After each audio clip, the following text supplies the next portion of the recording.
What's up guys, my name's Adam and welcome to my YouTube channel, All Things Healthcare. Today we're going to be talking about the top 5 things that you need to know to successfully get through pre-med and into medical school.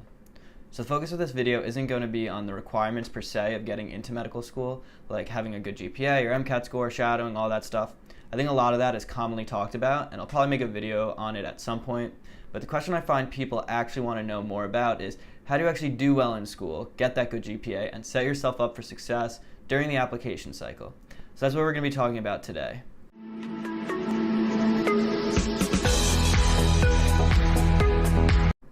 So the first tip that is extremely important and that definitely not enough people are doing is to set up a long-term schedule.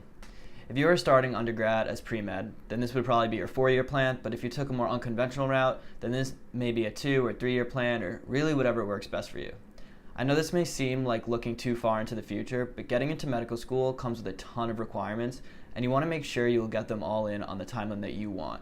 I can't tell you the amount of times that students that I've mentored or tutored in the past that have told me they didn't want to take a gap year or only wanted to take 1 year off, didn't realize that based on their course schedule or MCAT date, that just simply wasn't going to be the case. Alright, tip number 2. Try to find pre-med friends or at least peers who enjoy working in groups. The reason being is that pre-med is extremely competitive, with a majority of the classes being graded on a curve. This isn't the case for all schools, but I have found this to be the standard for most. Unfortunately, this curve system usually fosters an environment where people don't want to study together because they don't want their peers to do well. However, if you find 1 or 2 friends that you can study with, exchange knowledge and tips, then theoretically, you and your study partners can all be at the top of the curve together. Moving along to number 3, and this is one that I've definitely benefited from throughout my pre-med years. Find an older student mentor. It is extremely nice to have an older student who is a year or 2 ahead of you and knows the tips and tricks of your school's specific pre-med classes. For example, knowing how to approach certain classes and how to study for the exams can really give you a big advantage. And the people who are going to know these tips and tricks the best are going to be the ones who've just taken the course. I found my mentor, who was a year ahead of me and now a great friend of mine, in a pre-med organization I joined, and having her advice had made pre-med a lot easier. Now, you don't have to find yours in a pre-med organization. There's lots of ways that you can get involved and meet other pre-meds on campus, but I definitely suggest trying to find some upperclassmen who you trust, who you're friendly with, and they can really be a big help throughout the years. Number 4. Do extracurriculars you actually enjoy. There are a few reasons why it is important to participate in activities that you find interesting rather than just doing things to check a box. First, med schools will see right through that. It is obvious on apps when you have a bunch of activities listed but very shallow involvement in all of them. Then you are just doing them because you think it looks good and not because you are actually interested. Medical schools use your extracurriculars to paint a picture of who you are as a person outside of the classroom, and they want to see what you are passionate about. Another reason to join clubs you are passionate about is it makes your undergrad experience just much more enjoyable. With the high stress that can come from being pre-med, it is important to spend your free time doing things that make you happy and not doing things because you feel obligated. Doing this could actually lead to pre-med burnout and lower satisfaction.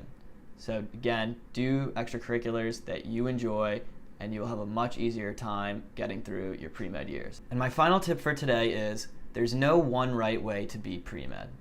As an incoming pre-med student or wherever you are in the process, you are inevitably going to get a ton of advice from a bunch of different sources, and sometimes it may feel a bit overwhelming.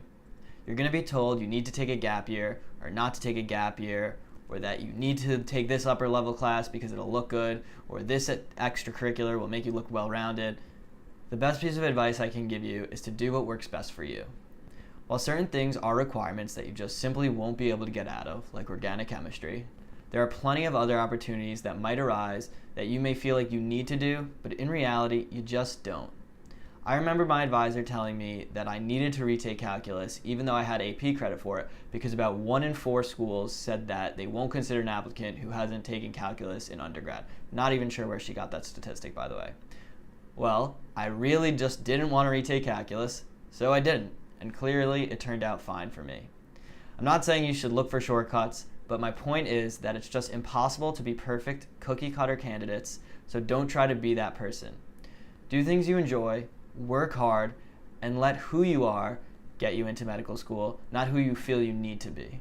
Alright, that's all for now. If you like this video, I would appreciate it if you would give it a thumbs up. And also, if you want to see more videos about surviving pre-med and getting into medical school, don't forget to subscribe below.